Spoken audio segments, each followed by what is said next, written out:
Indian Economic Service examination for 2026 is scheduled for 19th, 20th and 21st of June. Now I am recording this video just for informing you about how to manage the time in the examination for General Economics 1 paper, 2, 3 and the Indian economy, because particularly in paper 1, General Economics 1, it is a lengthy paper, it takes more time as compared to G2, G3 or the Indian economy, and the structure of question is also different. More subpart you have to answer in General Economics 1 paper and less in General Economics 2, 3 or Indian economy. So the structure of General Economics 2, 3 or Indian economy is very similar. First section compulsory, you have to attempt 6 questions.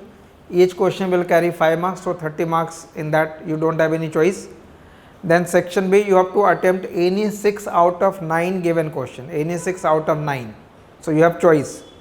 Each question will carry 15 marks and there is no sub part of the question. Important point is that it's not A and B, it is only question number 2. Section C, again there is no sub part of the question, you have to attempt any 4 out of 6 and each question will carry 20 marks. So long answer question, we can say short answer and medium answer. So 20 marks, 15 marks and 5 marks.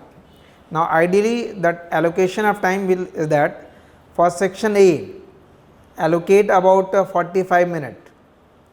Initial 45 minutes for section A. You choose to start from section B or section C also, no problem. जिस section में आप ज़्यादा comfortable है या जो question comfortably आ रहा होता है वहाँ से अगर हम बिगिन करें तो initial flow of writing the answer वो प्रॉब्लम भी ओवरकम हो जाता है. नए क्वेश्चन अगर हम स्टार्ट में लेते हैं, you have to think, then it will take some time and then it may create a pressure later on. So ideally start with any section in which you are comfortable and it not necessary that you are attempting all section B at once then go to section C. You can choose any question, but ideal time for section A 45 minutes, that means about 7 minutes for a compulsory question. Then for 15 marker question 75 minutes. 75 minutes means more than 12 minutes. More than 12 minutes is good enough time for answering one question. And for 20 marker 15 minutes per question, because you have to attempt 4 questions, so 60 minutes, so 1 hour complete. 1 hour complete for section C, 45 minutes for section A and 75 minutes for section B. Now in case suppose you start with section A, a lot of new question is there, या time जो frame हम बना के चल रहे हैं वो अगर फॉलो नहीं हो पा रहा है and you feel that there are many questions yet to be attempted. Sometimes ये हो जाता है कि सेक्शन ए के क्वेश्चन में हमने ज़्यादा टाइम लगा दिया. अब ज़्यादा टाइम लगा दिया, in case there will be an imbalance, then what you have to do, that means about 2 घंटे का कंटेंट, अगर 1.5 घंटे 2 घंटे का कंटेंट लिखने के बाद इफ़ यू फील कि many questions are still left, then I will suggest out of these 4 questions of 20 marker, in any one question just compromise. Compromise in the sense you know the content, you can write 3 side, 4 side, you have all the information, but deliberately you choose to write less, complete it in 2 sides. That will save about 5-7 minutes I will say. But वो time काफ़ी होता है, because UPSC के pattern में क्या होना है, even if you are writing very well, out of 20 they are not going to give you 14 or 13, even 11 and half, 12, that will be basically the optimum.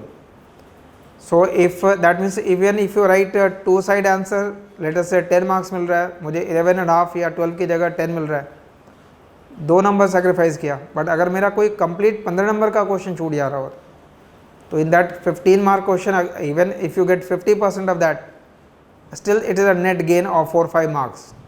Net gain of 4-5 marks in one paper is significant. So if you go by the time frame, it is okay, no problem. But अगर कहीं issue time का लगता हो कि अगर paper complete नहीं हो रहा है तो 20 मार्क के किसी क्वेश्चन को कॉम्प्रोमाइज़ करके लिख देना. That will I think I will help. But वो कॉम्प्रोमाइज़ आपको पहले नहीं करना, 1.5 घंटे 2 घंटे लिखने के बाद वो काम करना. If you feel that okay कुछ क्वेश्चन रह जाएंगे in that condition.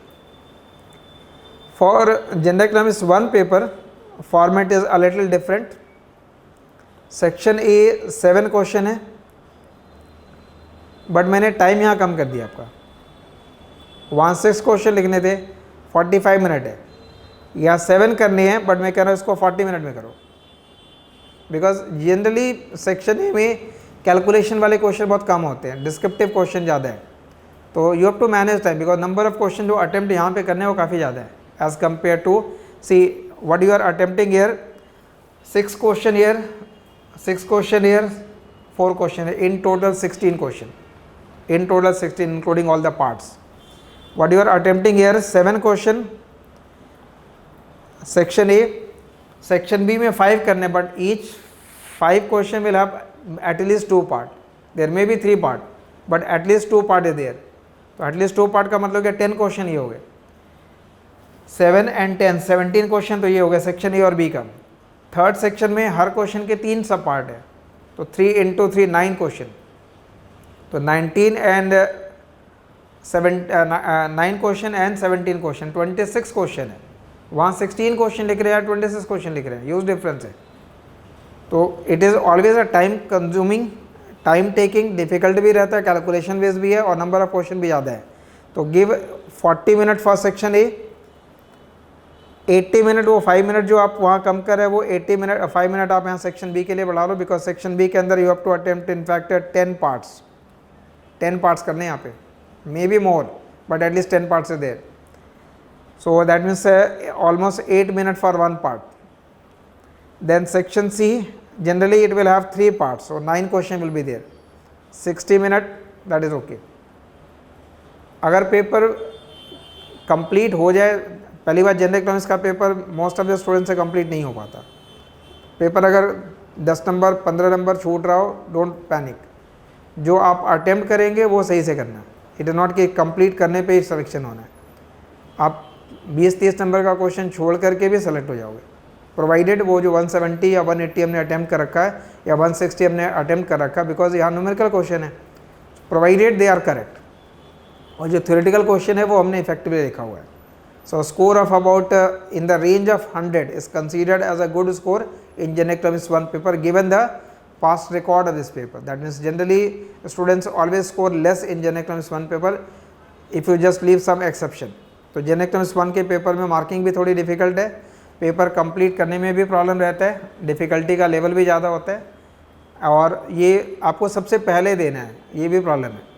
First paper आपके लिए होता है, that means sometimes general economics 1 का पेपर देख के ही लगता है कि ओके अब आगे के पेपर देने का फ़ायदा नहीं, तो आपको पेशेंस वहाँ रखना है। जनरल इकोनॉमिक्स 1 के पेपर के अंदर try to complete it, but अगर 170 180 का पेपर भी आप रीजनेबली अच्छे तरीके से लिख लेते हैं, it is a good performance.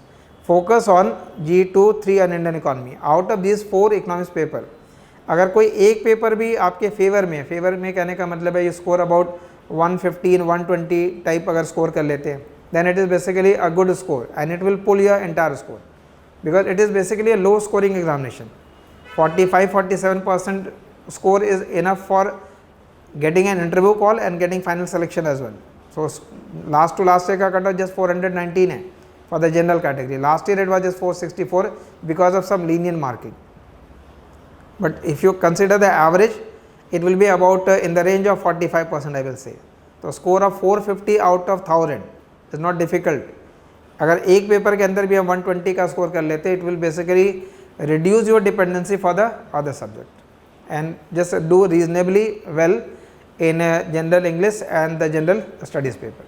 So just focus on this time management. I think this was important information to be shared for general economics 2, 3 और Indian economy में ज़्यादा प्रॉब्लम नहीं होंगे, but main problem you will face in general economics 1 paper. But mindset से वो जाना है कि there will be some issue and out of these 4 paper कोई एक पेपर डिफ़िकल्ट कोई भी निकल सकता है वो, बट कोई एक डिफ़िकल्ट पेपर से डिस्करेज नहीं हो जाना कि ये डिफ़िकल्ट हो गया, अब इस पेपर में अगर मैंने अच्छा परफॉर्म नहीं किया तो सिलेक्शन नहीं होगा, because selection will be determined by your average, how you are doing average in different paper including the English as well as general studies. Clear? So all the best, thank you.